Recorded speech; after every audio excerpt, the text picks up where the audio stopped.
pasayan yan sa niya sa rin yung half Filipino, half Filipina auntie nga ang Kulugnaw Laing Siargao vlog na sa rin yung makita karon. And this time mabani ko ninyo nga mag-island hopping diri sa maanindot nga isla sa Siargao. So akong gi-avail ang try island hopping bayak look mga pasayan yan no. O nga first na mga destination kay ang Naked Island. Gitawag ni siya Naked Island mga pasayan yan kay tungod walay mga tanong diri. So mura yun siya sandbar no puro sa dyan siya bus diri white sand kayo ni siya. Then ang sunod na mga destination kay ang Daku Island. Nindo sa kayo ni siya diri nga isla mga pasayan yan no tungod sa iyang white sand beach. And diri sa min nag-launch. So as you can see no party na dyan sa mga try island hopping or any island hopping diri sa Siargao ang Budol Fight. So as you can see busy kaya itong mga kauban no sa atong island hopping sa pag-picture taking ani ang mga pagkaon no. Honestly gutom na jud ko ani mga oras sa mga pasayan niya. Sa min na jud kay hub-hub pero kailangan jud ta makigiusas sa ilang pag-modeling sa pagkaon. Tungod sa kong kagutom mga pasayan niya ako jung gituparan ang pagkaon. Wa jud ko nibiyas lamisa kay very man tanaw man na. Padulong na mi ani sa Guyam Island mga pasayan niyan sumana mo maniod to no. So dito na sa mi mag-chill and as you can see no nindot ang dagat diri mo Gatorade jud siya mga pasayan niyan so color.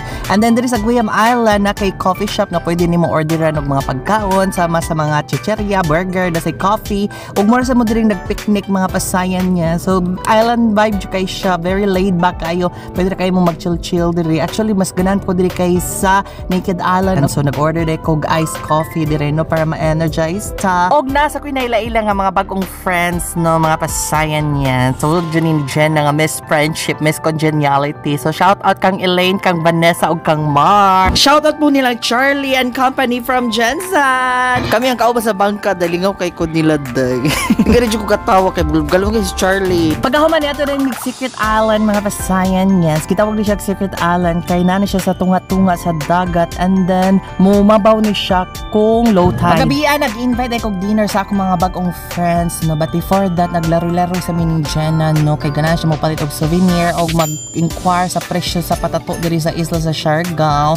Ako kay di mo ko mapalit magpa-selfie ron ko. So namin karon no nag-dinner me diri sa Isla Cocina. So Italian restaurant ni siya mga pasayan yes. Nabungkag jud atong budget ani mga pasayan yes no pero okay ra jud kayo no ang importante kay at least makatilot tag mga lamian nga mga pagkaon sa atong kinabuhi. So dapat ilang jud ta permi nga magtipid-tipid sa atong kwarta no.